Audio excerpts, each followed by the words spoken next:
The Senate Committee on Government Affairs will come to order. Mr. Secretary, if you could please call the roll. Vice Chair Orenshaw, Senator Goycochea, Senator Daly, Here. Senator Krasner, Chair Flores. Present. Please let the record reflect, we have 3 members present. We do have a quorum. Please mark both Vice Chair and Senator Goycochea as absent excused, and please mark them present as they make their way into the committee. As you all know, we have a very lengthy agenda on the floor that we all need to get back to. So in the interest of time, we're going to try to expedite all 4 of these hearings. I specifically went out of my way to ask bill presenters and sponsors to please try to minimize the bill presentation, keep them as brief as possible.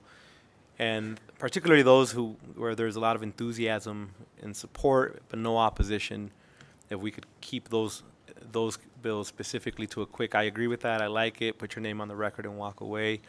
That would be helpful just in the interest of time. I'm not going to tell you that you can't say anything more, but I'm just making an ask. That's all I can do.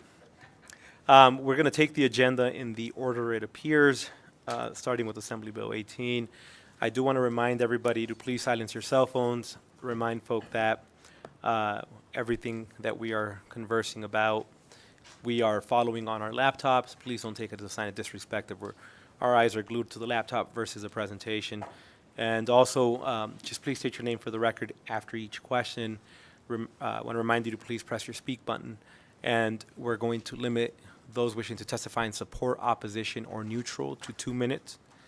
And we're going to provide a block of 15 minutes in each category. In other words, 15 minutes of support, 15 minutes of opposition, 15 minutes in neutral, and we'll do that throughout the hearings, just so that we can get down to the floor in time, and each person will be allocated 2 minutes.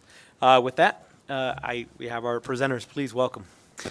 Good afternoon, Chair Flores and committee members. For the record, my name is Timothy Galuzzi, and I am the administrator of the Enterprise Information Technology Services Division in the Department of Administration and the state's Chief Information Officer. With me today, I have Jovan Sotak, who is my Chief of Communications and Policy.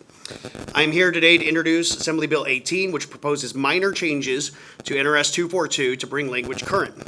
This bill's proposed language accomplishes 3 goals. First, it updates the definitions in NRS 242 related to technology to be aligned with present industry usage and standards. Second, it updates unit names in NRS 242 to align with the current organizational structure of our division and to resolve legacy issues resulting from the 2011 reorganization of the Department of Information Technology and the 2017 organizational changes.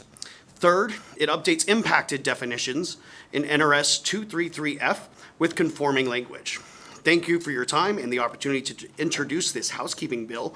At this time, I can answer any questions the committee may have. And thank you for your brevity. No, you're fine. Members, any questions?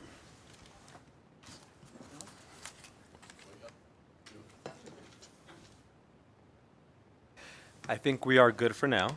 I appreciate the presentation. I'd like to invite you to sit back. And at this time, I'd like to invite those wishing to testify in support of Senate Bill 18 to please either join us here or in Las Vegas. Seeing none in Las Vegas and none in Carson City, we'll go to the phone. BPS, anybody wishing to testify in support of Senate Bill 18? If you would like to testify in support of AB 18, please press star 9 now to take your place in the queue.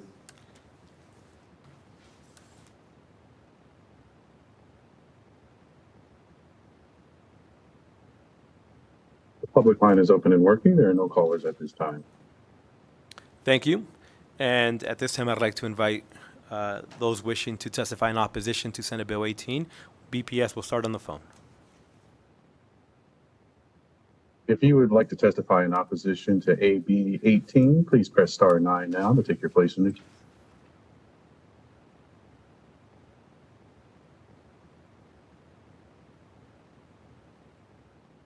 The public line is open and working. There are no callers at this time. And thank you. And anybody wishing to testify in opposition here in Carson City or Las Vegas to Senate Bill 18? Seeing none, BPS, anybody wishing to join us over the phone in the neutral position for Senate Bill 18? If you would like to testify in neutral for AB 18, please press star 9 now to pick your place in the queue.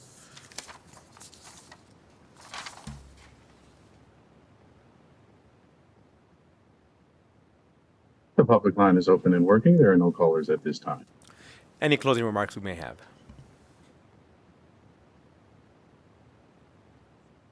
Thank you, Chair. For the record, again, Timothy Galuzzi, Administrator and State CIO, Enterprise IT Services. Thank you for the opportunity to present AB 18, our housekeeping bill to realign NRS 242 to current operational structure. Thank you for your indulgence and support of this legislation, and if there's anything further, we can take that offline. Perfect. And again, thank you for the bill presentation. We'll go ahead and close out the hearing on Assembly Bill 18. And next, we'll open up the hearing on Assembly Bill 36, which revises provisions relating to veterans.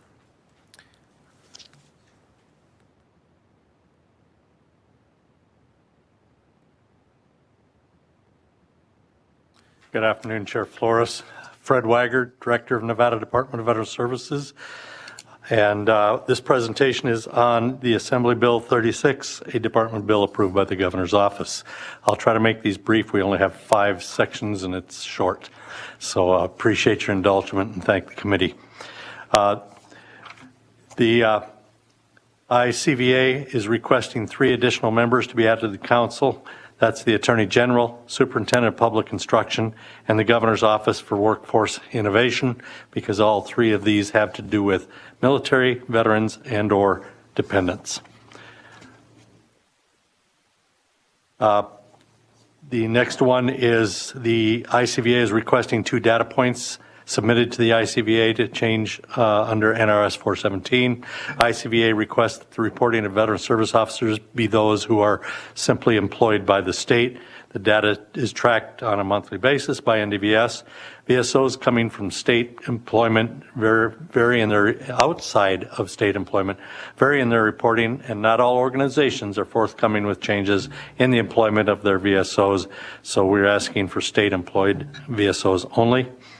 Also, ICVA is asking that this data request for the Nevada National Guard be removed. This was a portion of the original formation of ICVA when it was first formed and legislation passed in 2015. While it was included at the time, it has been found to be something that is not being requested and requires a lot of resources to develop. Our next portion is the ICVA has no personnel or funding to develop or administrate a fellowship program. A fellowship program would need to be developed and administered by a state agency, providing funds were available.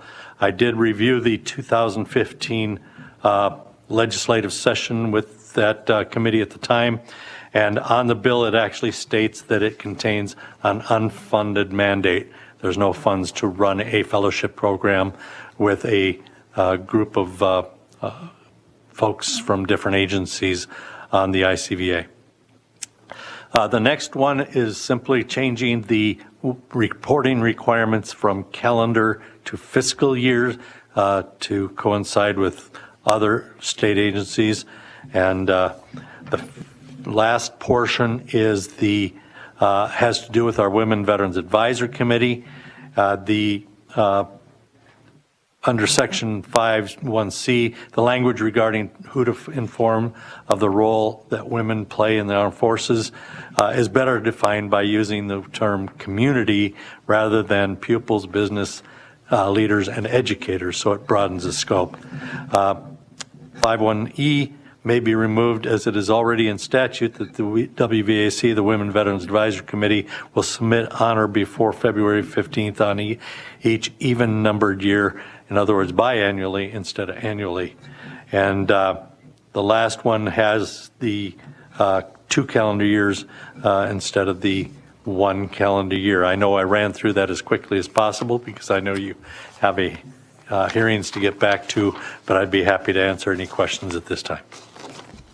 I really appreciate you walking us through that, and while it was succinct, I really do think you hit all the important points. We appreciate the presentation. Members, any questions? Seeing none, thank you, sir, for your presentation again. And by the way, I appreciate always working with you in the interim and the amount of time you invest into your job. So just thank you for your time as always. Thank you, Senator. With that, I will invite those wishing to testify in support, if you could please come forward in Carson City or Las Vegas. Seeing none in Las Vegas, we'll start here in Carson City. Good afternoon. Welcome, sir.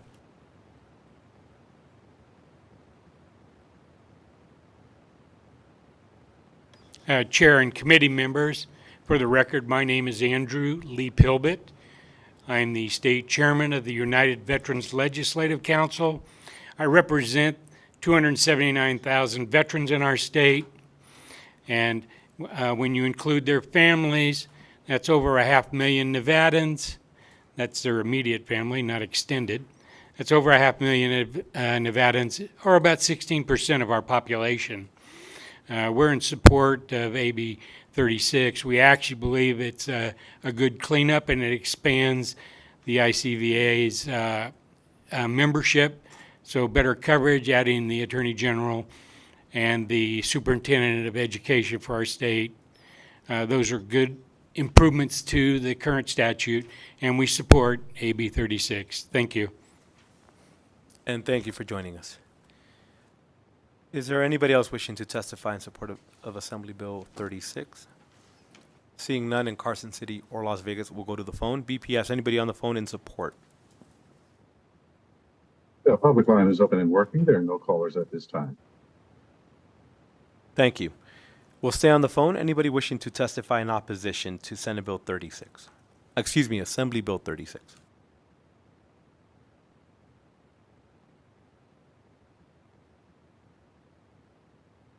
The public line is open and working. There are no callers at this time. Thank you. BPS, we'll stay on the phone. Is there anybody in Carson City or Las Vegas wishing to testify in opposition? Seeing none, BPS, is there anybody wishing to join us in the neutral position for Assembly Bill 36? If you would like to testify in neutral for AB 36, please press star 9 now to take your place in the queue.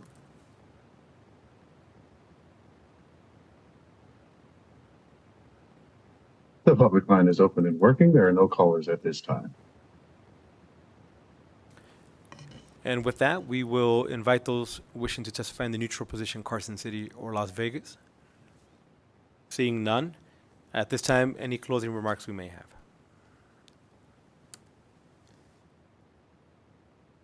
Director Wagner, for the record, I just want you to know if there's any questions, we'll be happy to take those and get back to you if you have any questions at all. Thank you. And thank you for your presentation. We'll go ahead and close out the hearing on Assembly Bill 36. And next, we have our Assemblywoman making her way. Assemblywoman Mosca, welcome to the incredibly hardworking Committee on Government Affairs. Do you sit on Assembly Government Affairs? Okay. Never mind. I was going to make a joke, but I'm not doing that then. So with that, we'll open up the hearing on Assembly Bill 82. Whenever you're ready. Thank you, Chair, and thank you, Committee. For the record, my name is Assemblywoman Erica Mosca. This is my first Senate hearing, so thank you for having me today. Assembly Bill 82 calls for a special day of observance for esports. Currently, there are 27 days of observance, and we'd like this to become one of them to raise awareness about esports. You may ask, what is that? It's young people who play video games as a tournament, and they compete for scholarship money, some things that I didn't know, because this is my constituent bill, but in 2020, the League of Legends World Championship had more viewers than the Super Bowl or the NBA Finals. And here in Nevada, we have over 60 businesses and organizations that support esports and over 51 high schools within the state. including some of our rurals as well as southern and northern Nevada. And why I really brought this bill was speaking to young people who talked about during their experience of COVID-19 that they used esports as a way to stay connected to one another and still have a community. So in the assembly, I had the Nevada Esports and Education League started by Mr. Hugh Lee with me, as well as Vegas Inferno and the City of Las Vegas. And we had students, the chamber, as well as even our superintendents come and support. Love to answer any questions. Assemblywoman, you said only young folk, and we all play video games, and we feel really left out. I will amend what I said to include older folk too. I appreciate the brevity, and thank you again for bringing forth this measure. Members, any questions? Vice Chair, please. Thank you very much, Chair Flores and Assemblywoman. Thank you for bringing the bill.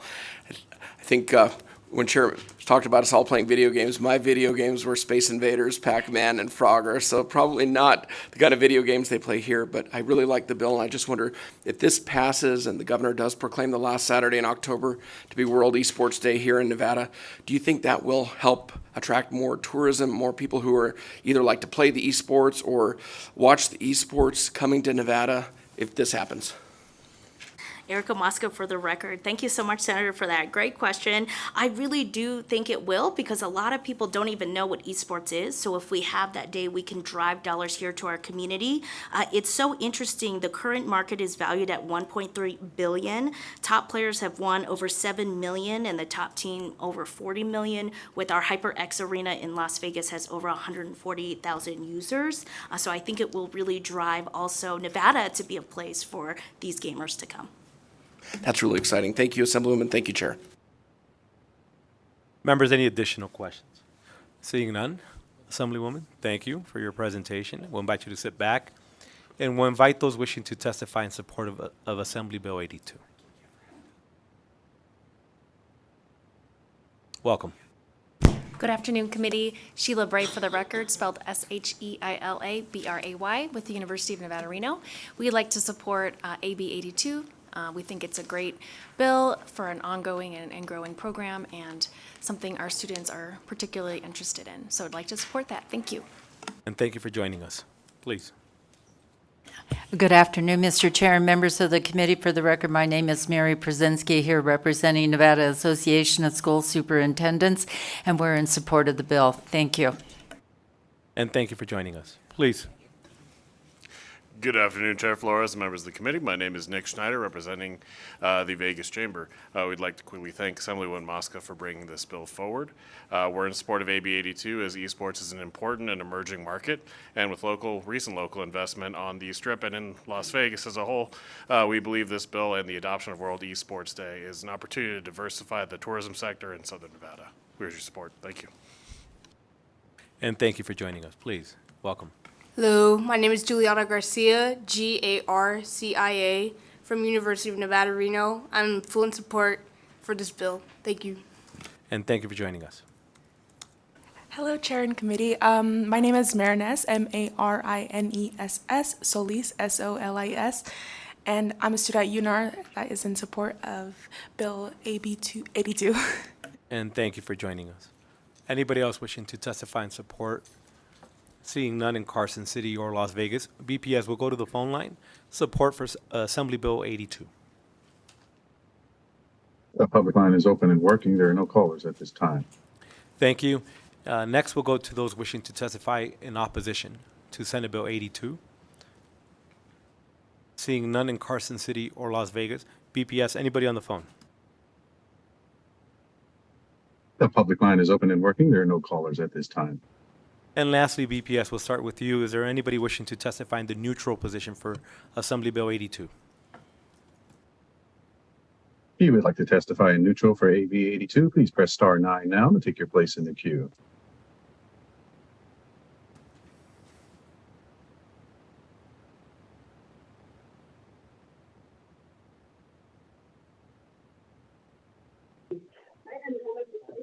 Hello, this is Hugh Lee, Hieu, last name L-E, representative of the Nevada Esports Education League, the only, so far, esports nonprofit in the state of Nevada.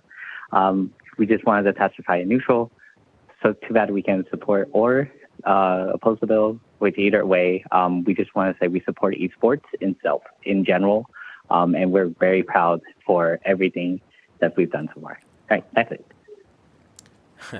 And thank you for joining us. Is there anybody else wishing to join us in the neutral position for Assembly Bill 82? The public line is open and working. There are no callers at this time. Anybody in Carson City or Las Vegas in the neutral position? Seeing none, Assemblywoman, any closing remarks? Do you want to put on the record what your favorite video game is? I don't want to get you in trouble. Thank you, Assemblywoman. I appreciate your keeping it brief. I know that there's a tremendous amount of human beings that are incredibly supportive of this bill, but I specifically asked the Assemblywoman, in the interest of time, if we could please wait. But I know that there was a lot of people that wanted to call in, so I appreciate everybody working with us. With that, we'll go ahead and close out the hearing on Assembly Bill 82, and we will open up our final bill presentation, Assembly Bill 92, which authorizes a Board of County Commissioners to create the office of the county counselor. Good afternoon. Sounds good. Will she be co-presenting with you? Sounds good.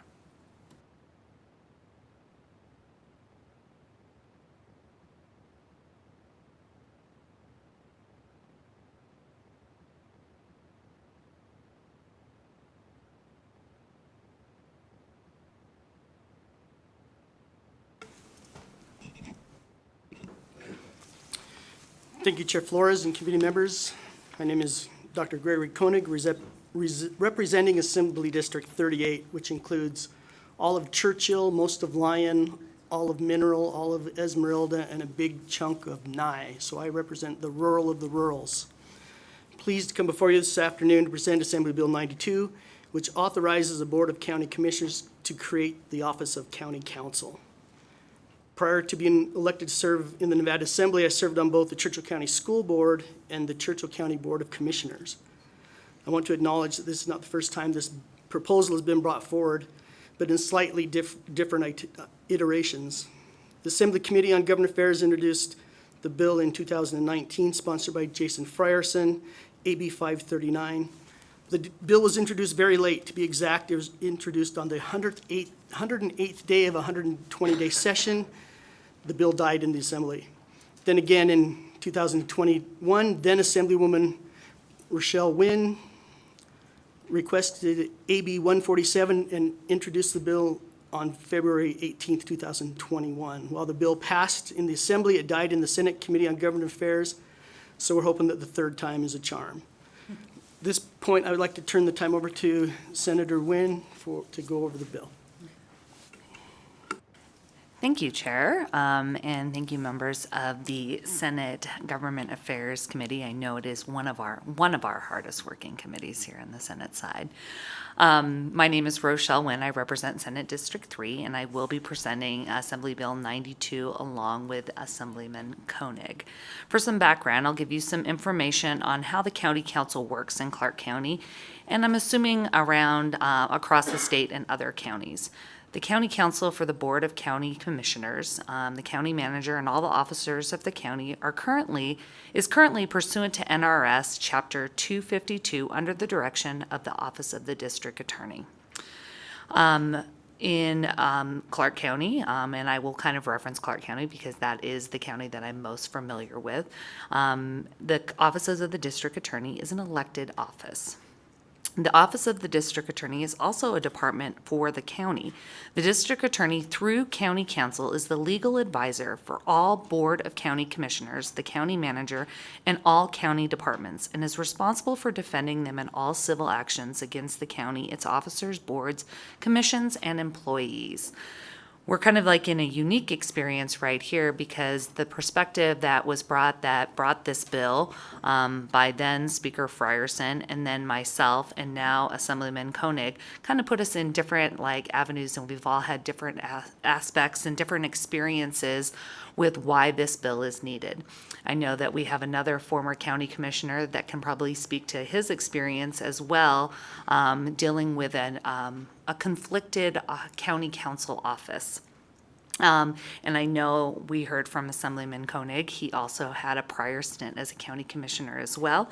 And my experience comes from being a practicing criminal attorney and seeing this conflict firsthand. The county council, as the legal advisor for county departments, the commissioners, as well as the county manager, should be independent from any other county department. What this bill would do is allow permissive authority for counties to create an office of county council under the county manager or the county commissioner's office. Counties currently do not have the authority to create a county council office because that authority currently sits with the district attorney's office. So this is where you have a conflict of two duly elected bodies and duly elected officials.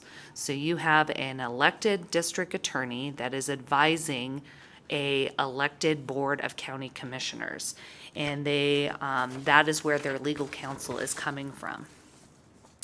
I can go into how the bill is outlined and what language in the bill would give the counties the authority to create this county council under the county manager or the county commissioner's department. And again, this would separate the district attorney's office and allow the independence of county council.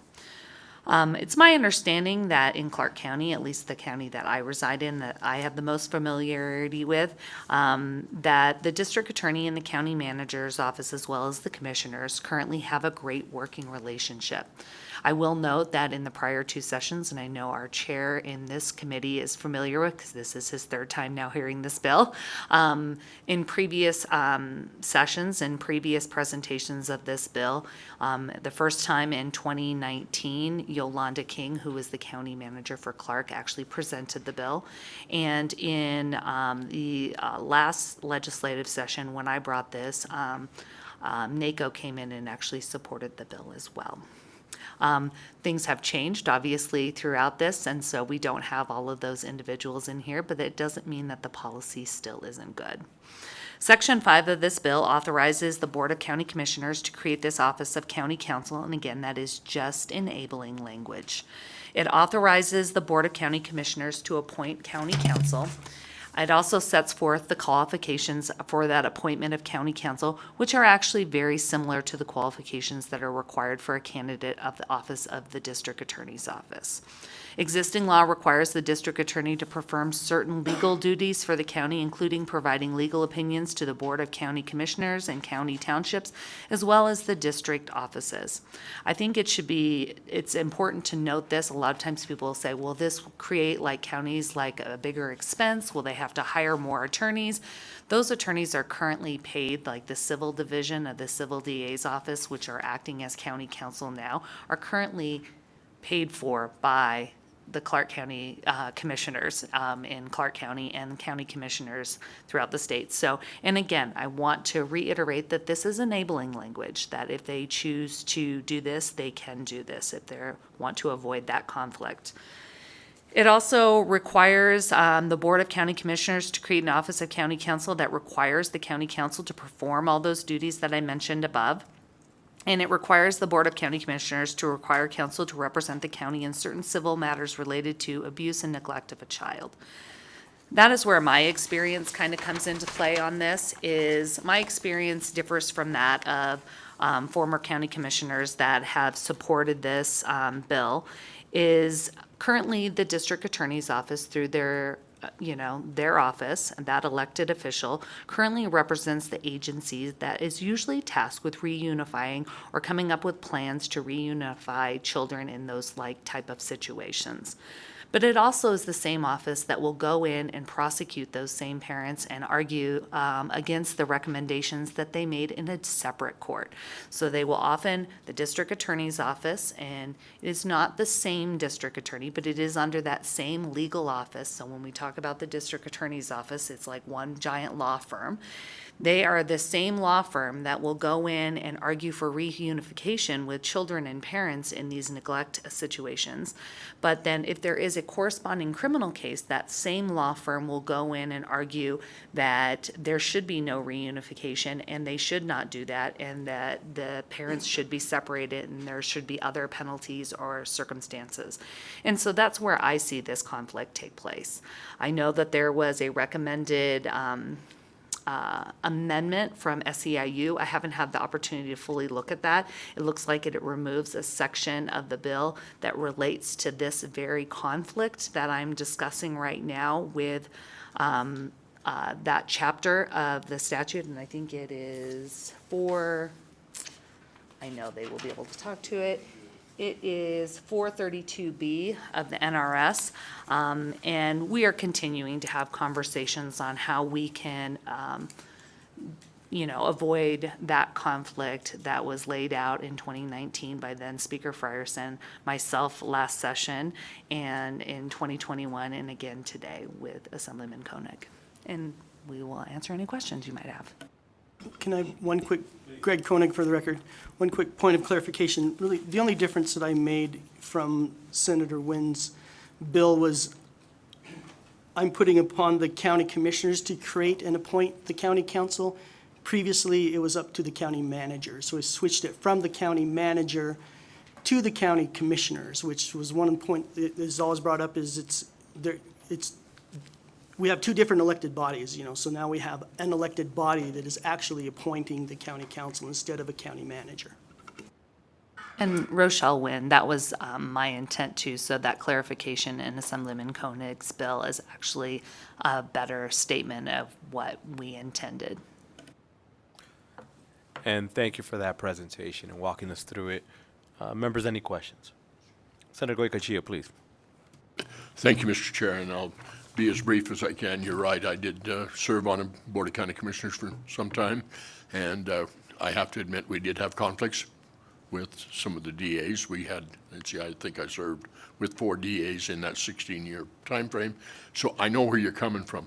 I'm just a little concerned as I'm walking through it just to exactly what duties we're transferring and what we're not. And again, I know the bill passed out of the Assembly, so, but I do believe there is a place for county council. Thank you. Senator Daley, please. Thank you, Mr. Chair. And I just want to be clear because I'm not as familiar with that. I'm much more familiar with the issues that city councils have with elected versus appointed city attorneys. And I believe similar concerns that you have here. But right now, you're saying that a county council is allowed, but it's the elected DA that is creating that within his division, or is it not allowed at all? Because I thought you said there was a county council, but it's under the elected DA. There is a county council. It is currently under the elected DA. In many places, they don't call them county council, they call them civil district attorneys. But they represent the county.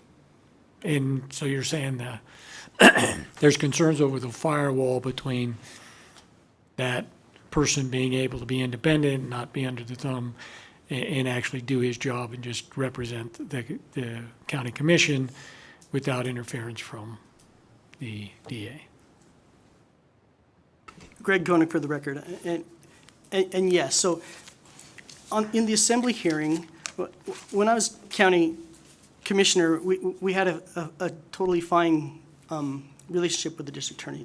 I'm not bringing this forward out of bitterness to stick it to my district attorney. We got along just fine. The biggest thing is this is enabling. So if a county does have issues, they have an alternative. Right now, if they have issues, they don't. But the one example I want to give is in the testimony in opposition that was given by Churchill County. The district attorney's employee that represented the county, that sat with us at all of our board meetings, gave us all of our advice, he represents the county. He was the one reading the statement from the DA's office saying that they should be able to keep us under the umbrella of this district attorney instead of letting us have our own counsel. So the only thing I could ask as a county commissioner is that my legal representation represented me and had my back, didn't represent the district attorney's office and have the district attorney's best interest in heart. And like I said, we didn't have conflict, but I can see some potential issues where that could come up. And all we could ask for is that we could have some sort of control as a county commissioner, which I'm not anymore. But as a county commissioner, you would have control on who actually represents you and not being told by the district attorney's office who would be representing you. Thank you, Mr. Chair, again. And just one other clarification based on your presentation. Was the conflict where you have two different offices under the district attorney doing two different jobs, but they conflict. So they represent people in the one case, as you said, in the child welfare stuff for reunification, and then on the criminal side saying, no, they should be separated. Is that similar to, I think we just had one, I think it was in judiciary, I just read the bill, but where they had, a public defender couldn't do some of the work, so they took that away because they couldn't, one side got counsel, one side didn't. So you're saying that the potential for interference by the top officer on which side he wants to take on that, and that he would actually be conflicted unless you separate that more cleanly. I think so too, and I know we've been continuing to have conversations with Ms. Duffy, and we will continue to do that along after this hearing as well, to see if there are ways to create, a firewall or a screened off like process that allows for greater transparency in that, in creating that wall, so there isn't that conflict within that law firm that is the district attorney's office that is doing multiple things. They are housed in different buildings, but they are ultimately under the same law firm, I guess I would say.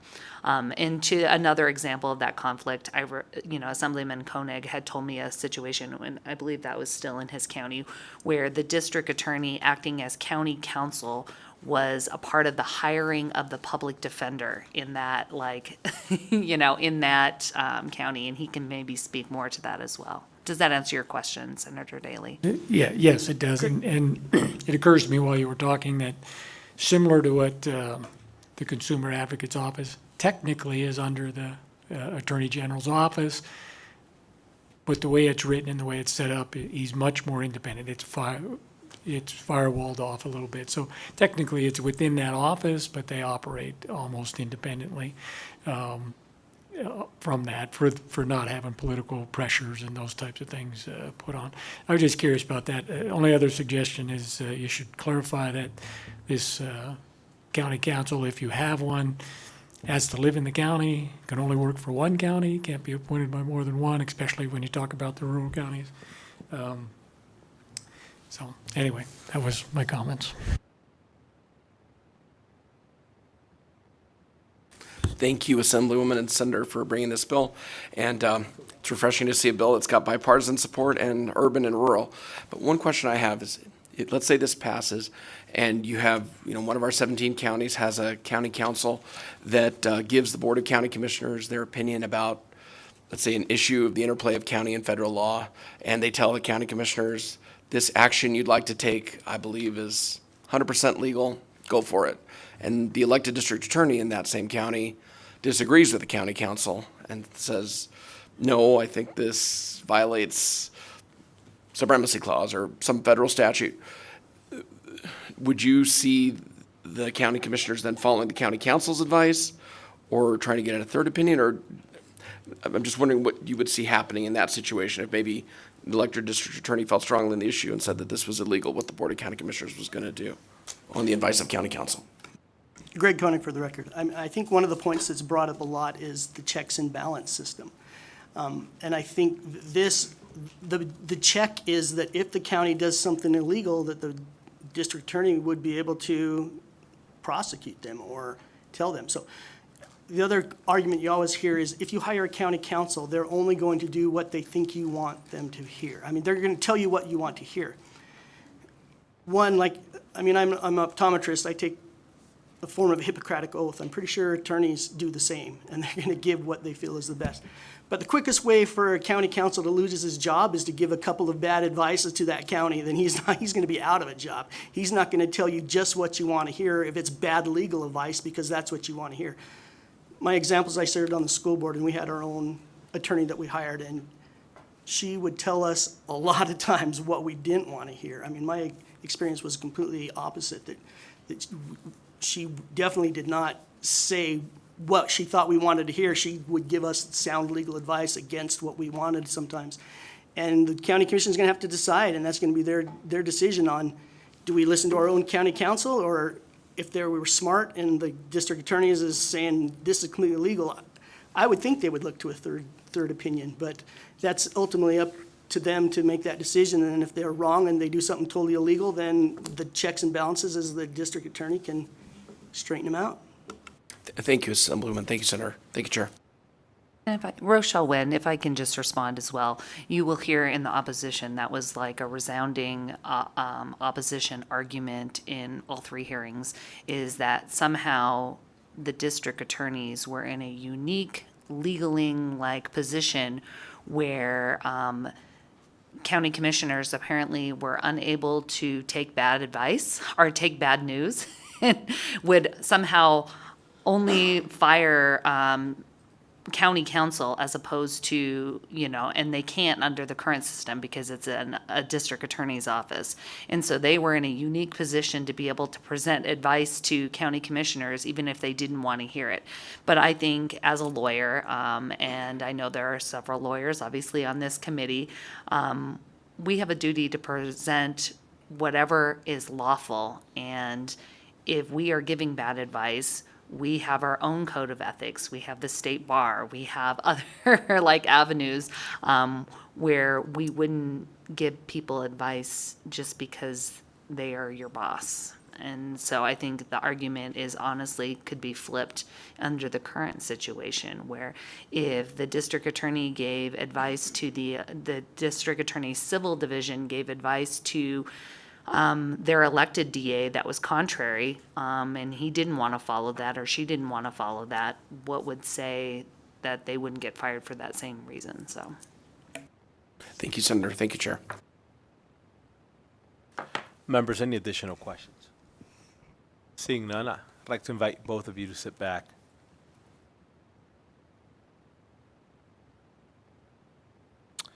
And at this time, I'd like to invite those wishing to testify in support of Assembly Bill 92, either in Carson City or Las Vegas.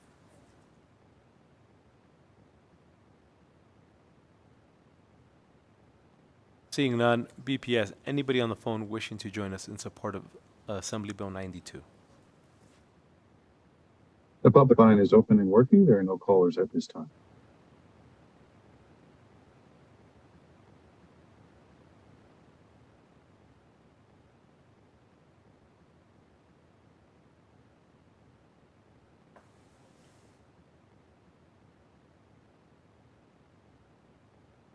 The public line is open and working. There are no callers at this time. Sounds good. At this time, I'd like to invite those wishing to testify in opposition to Senate Bill 92. And we will start in Carson City, and then we'll make our way back to Vegas, and then we'll go back to the phone. Whoever wishes to go first. Good afternoon. Welcome. Thank you, Chair Flores, members of the Senate Government Affairs Committee. My name is John Jones, and I'm here on behalf of the Nevada District Attorneys Association. And I believe this is my first time in this committee this session, so I do appreciate being in here. And for those who do not know, the Nevada District Attorneys Association is represented by the 17 elected DAs in Nevada. And I am here on their behalf in strong opposition to AB 92.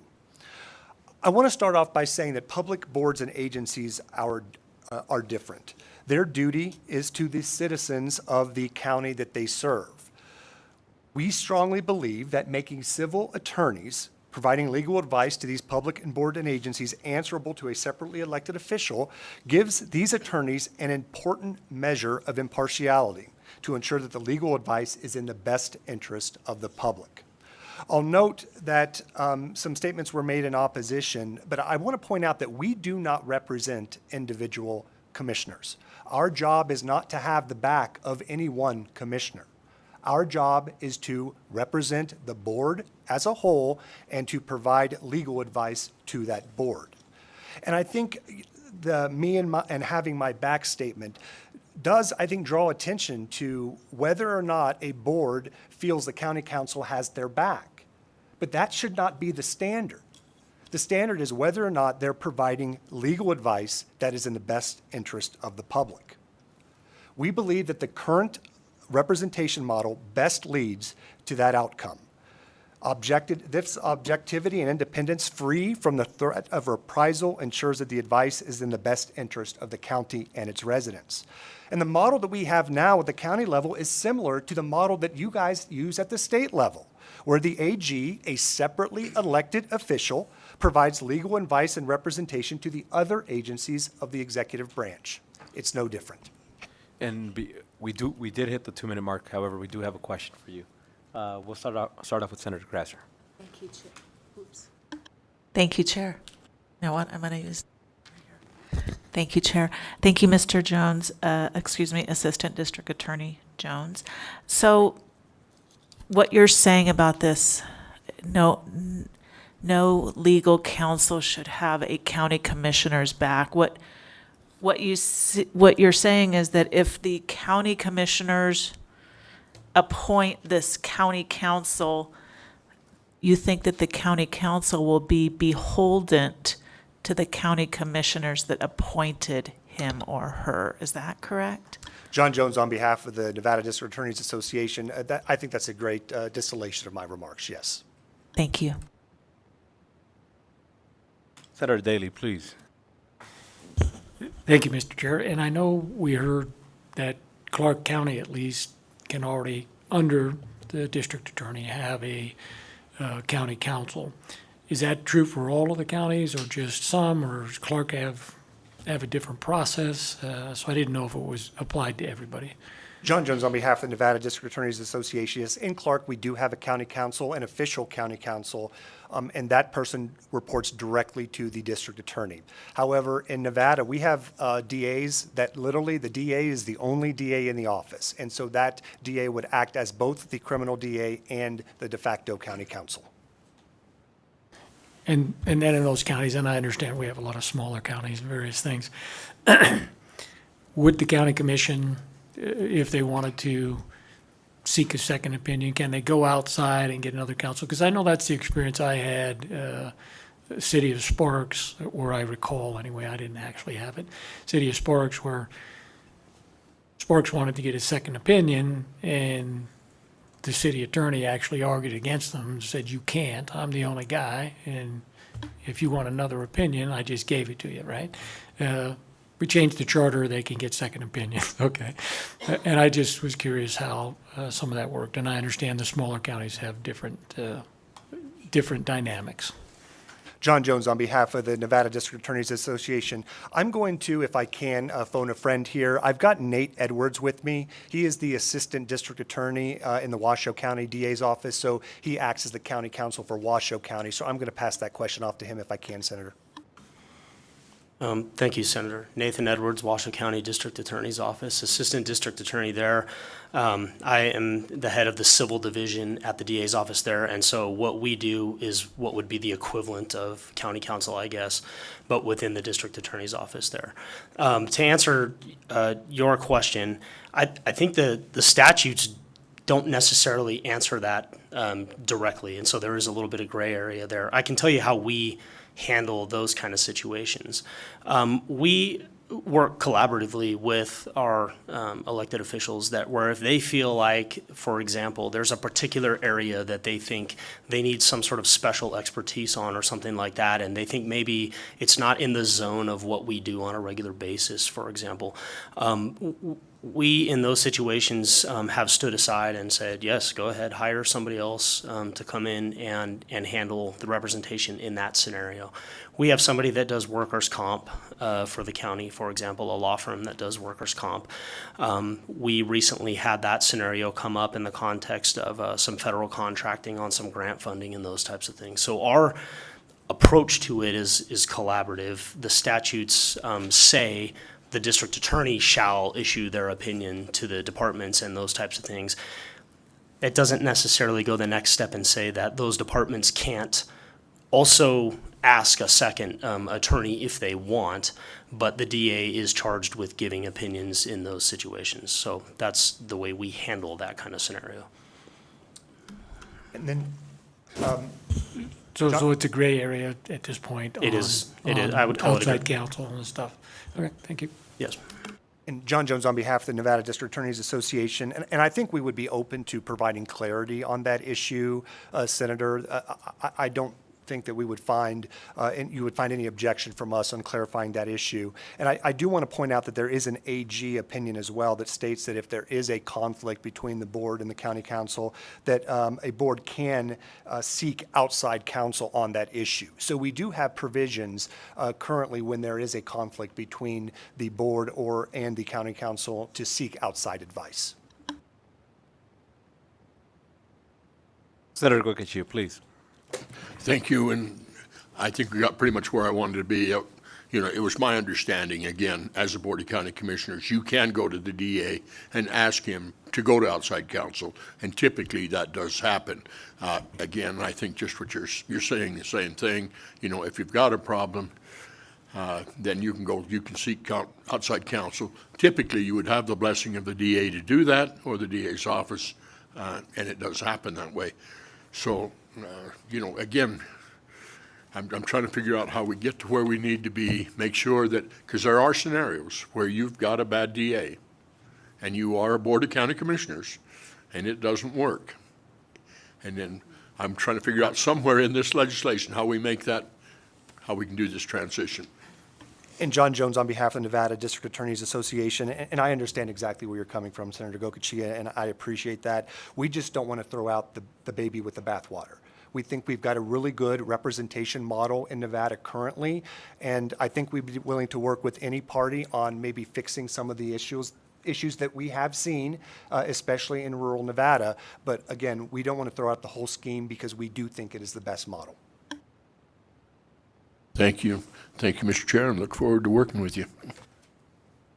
Members, any additional discussion?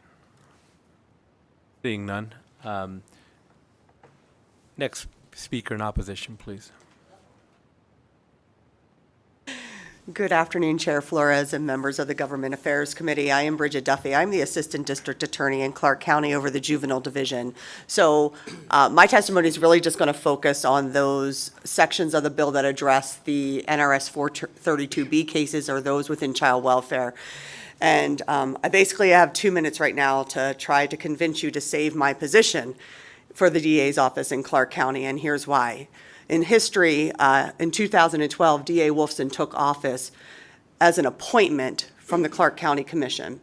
That appointment, part of that appointment, was the commission's desire for him to bring the Child Welfare Agency representation model to the DA's office.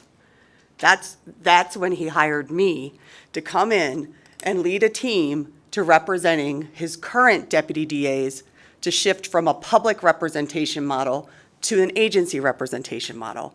That was part of his appointment by the Board of County Commission. So I worked through the ABA model of representation.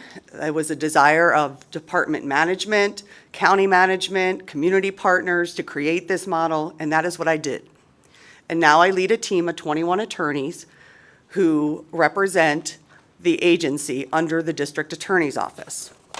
This bill would allow a Board of County Commissioners to now fracture and dismantle all of that work in Clark County.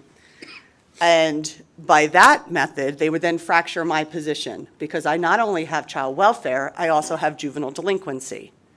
And I have 9 attorneys and some support staff that handle the juvenile delinquency matters. So that fracture would then take me out of that position.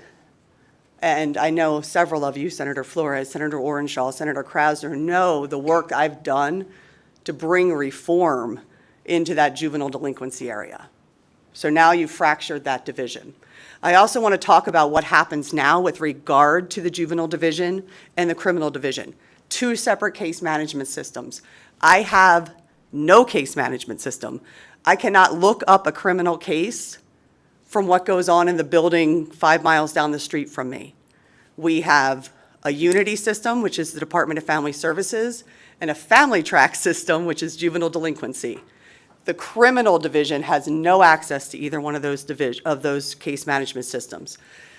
The statute NRS 432B 290 for information allows my child welfare agency to provide information to parents' attorneys, public defenders for parents, law enforcement agencies investigating child abuse and neglect, children's attorneys, in both delinquency and child welfare, We did and hit the 2-minute mark prosecutors. a little bit ago, but I don't know, members, do we have any questions? We do. And then hopefully you can get some of your other remarks. Yes, and in I your can answer with always the submit question. them in writing too. I appreciate Thank you. that. Senator Krasner, please. Thank you, Chair. Thank you, ADA Duffy. I'm a little bit unclear on how this would fracture your position. So if you could just explain that to me, I'd appreciate it. Yes, thank you for the question, Senator Krasner. So I am the ADA over the juvenile division.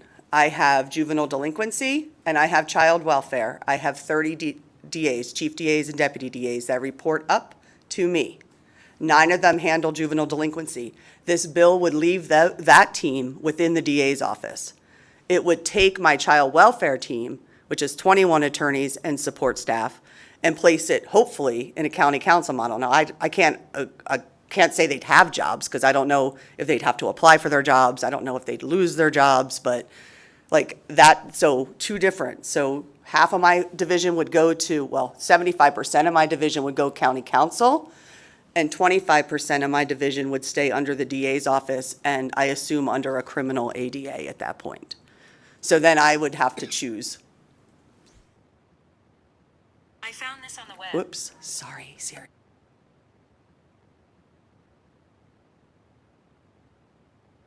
Members, any additional questions? If I could have you submit the rest of your remarks in writing, I know that'd be helpful. And I know a lot of you all have preemptively submitted a bunch of stuff via email, so I appreciate that. Thank you. And with that, whoever wishes to go next. I'll jump back in because the next remarks are going to be from the county's lobbying representative, Washoe County's lobbying representative. And so I'll stick with the lawyer remarks theme. I think, and I think this responds to an earlier question as well about, what happens in that scenario where there is a clash between the elected DA and a county commission. If we could get your name on the record. Oh, sorry, yes. Nathan Edwards, Washoe County District Attorney's Office, Assistant District Attorney, head of the Civil Division there. When there is that scenario, I think right now the system provides a great answer to that. And the answer to that is that the voters get to make that call. The voters get to decide if a district attorney's office is providing poor legal advice or doing a bad job being the legal advisor for the county commission. And that's the biggest problem that I see with this bill. It takes essentially what's 158 years of legal precedent. Looking at the statutes, the statute 252.160, for example, notes in the NRS binders that it was put on the books in 1865. So here we are 158 years later. It's worked that way all along. The voters have chosen who the legal advisor is for the county commissions. This bill takes that right away from the voters. Flat out, that's what it does. It takes that right away from the voters. And that's the biggest problem that I have with this bill.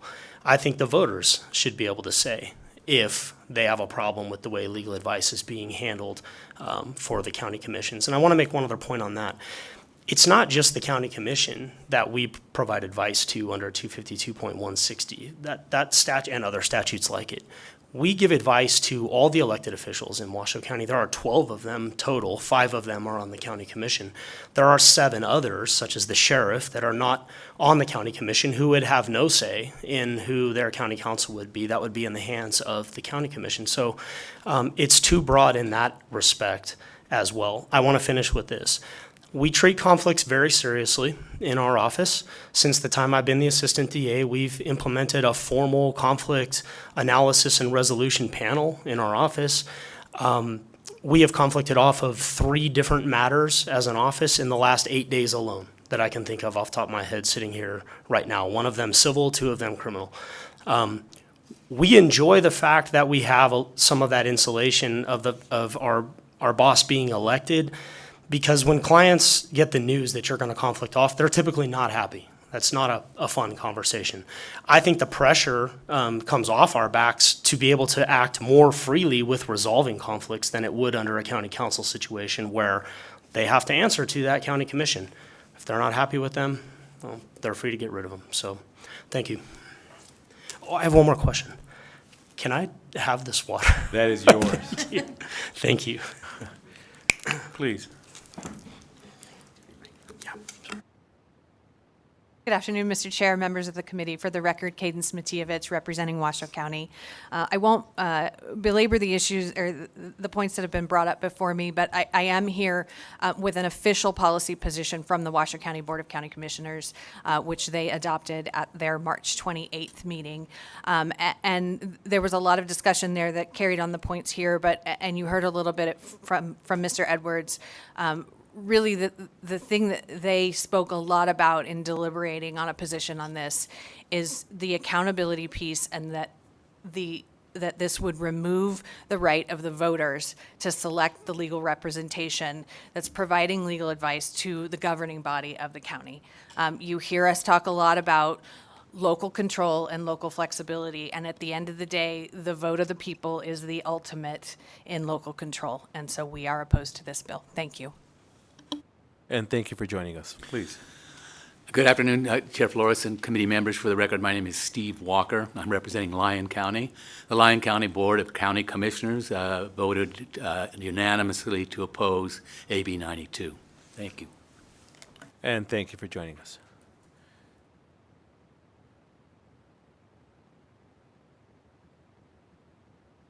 Welcome. Thank you. Good afternoon, Mr. Chair and members of the committee. My name is Marlene Lockhart, representing SEIU 1107. And under the rules of the committee, if you offer an amendment to a bill, you have to speak in opposition. And so our review of AB 92 indicated that some members of Clark County public employees would be moved from their positions and possibly need to be rehired by the county council. And so for that reason, we are opposing this bill and offer an amendment that, we're concerned about employees, whether they're the DAs or any such individuals, and we wouldn't want those individuals to lose their job. So it was in that effort to offer this amendment that would remove the support staff from under this bill that would be, in our view, displaced by this legislation. But I have to say, after hearing all the testimony, I feel like we've walked into a buzzsaw. So thank you very much. And thank you. Members, any questions? Seeing none, thank you for your comments. We'll go to Las Vegas. Good afternoon, Chair and committee members. My name is Jenny Coleman, Kuhlman, and I am here on behalf of the Clark County Prosecutors Association.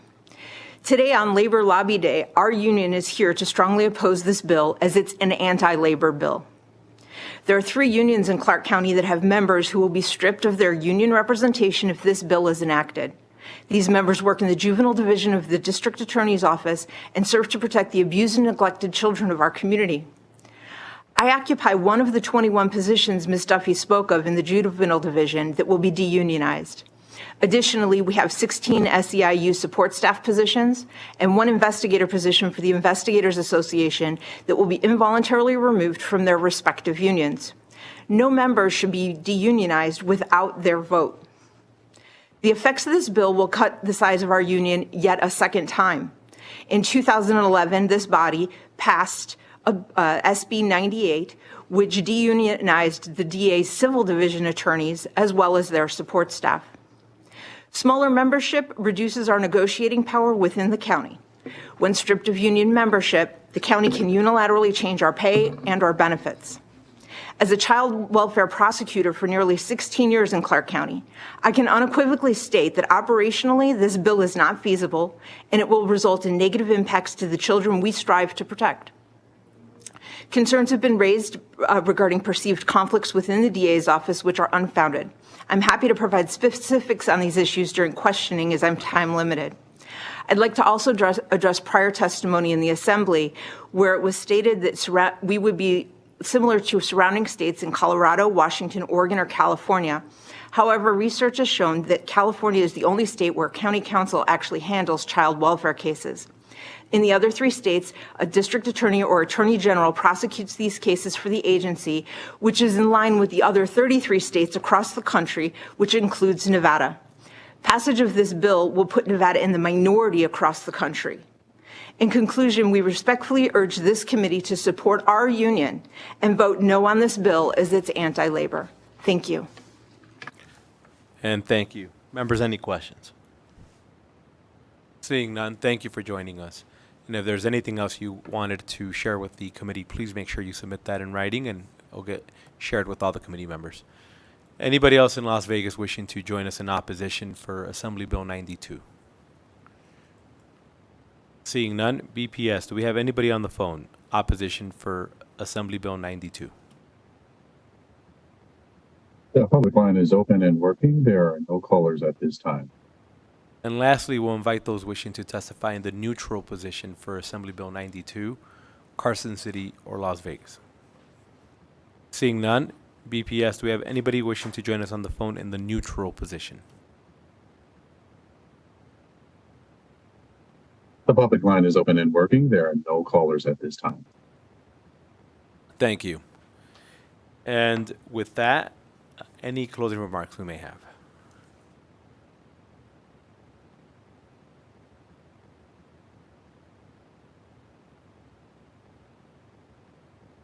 Rochelle Wynn for the record. We've had these conversations. We will continue to have these conversations. Obviously, I think we're a little frustrated because there have never honestly been attempts at any kind of amendments to address some of those specific things. We will continue to have those kind of conversations. I do want to point out just a couple of things. I think it was asked whether or not there was a belief that somehow people would be beholden to like the council that they hire. And that's potentially the same situation you have now. If a civil DA gave advice to the district attorney that the district attorney did not like, they would be beholden. They even said they reported directly to the district attorney on opinions that they were giving to county commissioners. So I think you have that. I disagree with the representations made during the opposition that this is not the norm. All major cities have independent county council offices. There was a conversation about in these rural counties where maybe they only have one district attorney that also acts as county counsel. That's why there's enabling language in there. If those counties do not want to create a separate independent counsel from their district attorney, they don't have to. It may not be financially feasible. They may have a perfectly great working relationship, and they may not want that independence or can't afford that independence and don't want to do that. And so that's why this isn't mandatory language by any stretch of the imagination. There are potential ways to screen off, like the law firm of the district attorney's office, to allow those district attorneys to remain in those positions and still remain under their district attorney's like collective bargaining, union organization. And those are things that we will continue to have conversations about. Greg Cronin for the record. I mean, listening to the testimony here, you would think we are eliminating the whole office of the district attorney, like we're just cutting away all their powers. And the part where they're saying that the public isn't being represented, you could ask 1,000 voters, and the thing that they think the district attorney does is prosecutes crimes. If you ask, do you even realize that they're in charge of giving advice and legal counsel to your county commissioners? They don't even know that. They're not. That's not. You're stripping the voters of all their representation. The county commissioners are elected. The DA is elected. The people are still being represented. If they don't like what the county commissioners do, they can vote them out just as easy as they can vote out a DA who they don't like. So why is one elected body forced to receive counsel from another elected body without any other options. And then the last thing is, it's just enabling. If it's another checks and balance. If the district attorney has a good relationship and they keep a good relationship with the county, then the county's going to be happy to stay where they're at. But this gives the counties where there is some issues an alternative. Thank you. Members, any questions? Seeing none, thank you both again for the presentation, and I do appreciate you working with the opposition and/or at least trying. See if we could find something we can make work. With that, we will go ahead and close out the hearing on Assembly Bill 92. The only item remaining on our agenda is those wishing to join us for public comment. Is there anybody in Las Vegas or Carson City wishing to join us for public comment? Seeing none, BPS, do we have anybody on the phone? Public line is open and working. There are no callers at this time. Thank you.